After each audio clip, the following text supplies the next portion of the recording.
올림픽 선수촌 안에서는 완벽한 몸을 가진 20대들이 잔뜩 모여있는 고립된 공간인 만큼 남녀 간의 은밀한 행위가 흔히 오가기 때문에 콘돔 올림픽이라고 불릴 정도인데요. 선수들에게 콘돔을 나눠주기 시작한 건 1988년 서울 올림픽 때부터인데, 서울 올림픽 때 8,500개의 콘돔이 배포됐고 그 후로 배포되는 개수는 급격하게 늘어나 2016년 리우 올림픽 때는 무려 45만 개의 콘돔이 배포되었죠. 이는 1인당 42개의 콘돔이 주어진 셈인데, 2주가 조금 넘는 올림픽 기간 동안 42개를 다 쓸 수 있을까 하는 생각이 들 수 있는데요. 놀랍게도 현지에서는 오히려 이걸로도 부족했으며 콘돔 자판기는 2-3일 만에 동나버렸다고 합니다. 선수촌의 풍경은 동네 헬스장과는 차원이 달라 마치 그리스 신들이 모인 올림푸스를 연상케 하는데, 특히 최고의 몸매를 자랑하는 수영 선수들은 그 중에서도 가장 각광받는 종목이라고 하죠. 심지어 수영 종목은 올림픽에서 가장 먼저 끝나기 때문에 그 이후 시간도 굉장히 여유로워 수영 선수들은 남은 기간 동안 온라잇이 가능하다고 합니다.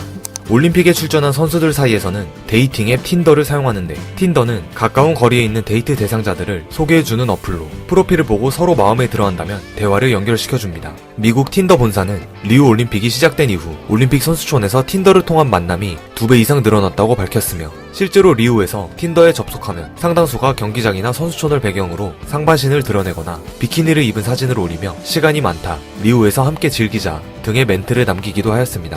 NBA 스타 르브론 제임스는 런던 올림픽 도중 미국 여자 수영 대표 로렌 퍼듀를 만나 같이 저녁을 먹자고 제안했는데, 퍼듀는 통금 시간이 있어서 안 된다며 거절했다고 합니다. 이 사실은 퍼듀가 페이스북에 제임스를 만난 이야기를 올리면서 알려졌고, 그걸 인터넷에 올리다니 잔인하다, 선수촌에서 통금 시간 드립, 우프다 등 다양한 반응이 나오게 되었죠.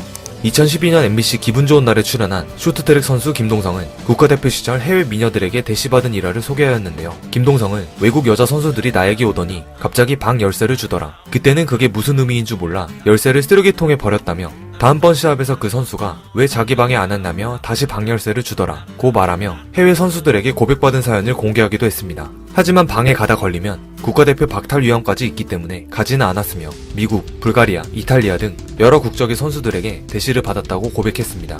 올림픽이 열리는 동안 선수들은 맥도날드 햄버거를 무료로 먹을 수 있습니다. 개수 제한도 없었으나 인기가 너무 많아 나중에는 한 사람당 20개로 제한했습니다. 이러한 맥도날드의 후원은 1968년부터 41년 동안 지속되었는데, 2018년 평창 올림픽을 마지막으로 맥도날드의 후원은 종료됐다고 합니다.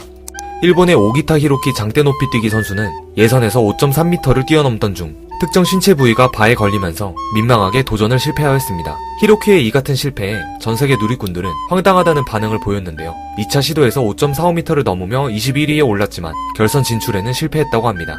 88 서울 올림픽 때 다소 끔찍한 사건이 있었습니다. 성화 점화식 도중 평화의 상징으로 날려보낸 비둘기들이 성화대에 앉아 있었는데, 성화대에 불을 붙이자 그 자리에 있던 비둘기들이 계속 앉아 있다가 결국 불에 타버리는 모습이 생중계됩니다. 당시 TV로 이 장면이 송출되자 많은 사람들의 안타까움을 자아냈지만, 사실 이 비둘기 참사에는 반전의 비밀이 숨겨져 있었습니다. 후에 88 올림픽 당시 다른 각도에서 촬영한 영상이 공개되었는데, 논란이 있었던 비둘기는 사실 불이 닿지 않는 난간에 걸터 앉아 있었기 때문에 대부분의 비둘기가 불길에 휩싸이지 않고 탈출하게 됩니다. 올림픽에서 수여되는 금메달은 사실 은으로 만들어졌다고 합니다. 메달을 100% 순금으로 만들면 메달 하나당 2,500만원이 넘는 금액이 들기 때문에 금 대신 98% 정도의 은을 넣고 겉에만 약 1%의 금으로 씌웠다고 하죠. 이것도 그럴만한 이유가 있는데, 이렇게 은으로 금메달을 만든다면 제작 과정에서 약 70만원 정도만으로 금메달을 저렴하게 만들 수 있기 때문에 무려 2,400만원을 절약하게 됩니다. 참고로 은메달은 30만원, 동메달은 구리, 아연, 주석으로 만들어 3,000원 정도면 만들 수 있는 가격이라고 합니다. 물론 이러한 원가와 메달의 색깔을 떠나 4년간 기다린 선수들의 눈물이 녹아있기 때문에 메달의 가치는 돈으로 환산할 수 없죠. 1900년대에는 인명구조 종목이 있었는데, 이 종목은 그 무엇보다 굉장히 위험했습니다. 일종의 수영과 비슷한 경기였지만 이것은 진짜 물에 빠진 사람을 구하고 구조 이후 심폐소생술까지 하도록 되어 있는데, 안타깝게도 이 과정에서 그 누구도 구해내지 못하는 실제 익사자가 생겨버립니다. 현대에 들어와서는 모든 인명구조는 대부분 마네킹으로 대체되고 있습니다. 올림픽 단일 종목에서 최다 메달을 수상한 사람은 수영선수 마이클 펠프스입니다. 그는 지금까지 금메달 23개, 은메달 3개, 동메달 3개를 따내며 총 28개를 획득하였으며 기네스북에도 등재되어 있다고 하죠. 참고로 그는 어릴 적 심한 주의력 결핍과 산만함으로 9살에 ADHD를 진단받았는데, 그 에너지를 수영에 발산하여 엄청난 잠재력을 발휘하였다고 합니다. 1900년부터 약 20년 동안 학교 운동회 때나 볼 수 있는 줄다리기가 올림픽 정식 종목으로 열렸습니다. 그 당시 한창 올림픽에서 가장 인기 있는 종목 중 하나였고, 지금도 이 경기는 종종 정식 종목으로 건의되고 있습니다. 누구나 재밌게 보는 줄다리기는 당시 올림픽에서도 가장 인기가 있던 종목 중 하나였으며, 1904년에는 미국이 금은동을 모두 휩쓸었고 1908년에는 영국의 경찰팀이 참가해 금은동을 모두 거머쥐었다고 합니다. 하지만 1920년 IOC가 올림픽 규모를 대폭 줄이면서 33개의 종목을 없애버리는데 이때 줄다리기 또한 다른 종목들과 함께 퇴출시키면서 올림픽에서는 다시는 볼 수 없는 경기로 남게 됩니다.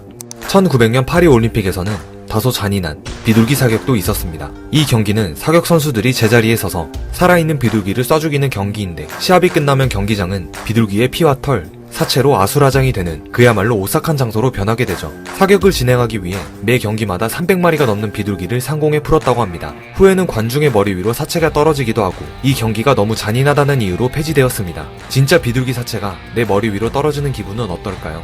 같은 해에 비둘기 사냥 외에도 비둘기 레이싱도 비공식 종목으로 채택된 적이 있었습니다. 근데 이 경기가 제대로 준비된 게 아니라서 상공에 비둘기를 던지면 비둘기가 돌아오지도 않아서 곧바로 폐지돼 버립니다. 참 어처구니가 없지만 경기 진행 자체가 제대로 되지 않아서 결과도 어땠는지 남겨져 있는 자료가 없다고 합니다. 비둘기 레이싱은 올림픽 외에도 지금도 몇몇 국가에서 이뤄지고 있는 경기인데 최근에는 레이싱에 사용될 비둘기의 몸값이 치솟으면서 뉴스에 간간히 등장하기도 합니다. 비둘기의 혈통마다 가격도 천정부지로 오르고 있는데 보통은 괜찮은 비둘기는 수백만원 정도로 거래가 되지만 2012년에는 영국 혈통의 비둘기가 약 4억 5천만 원에 거래되는 일도 있었습니다.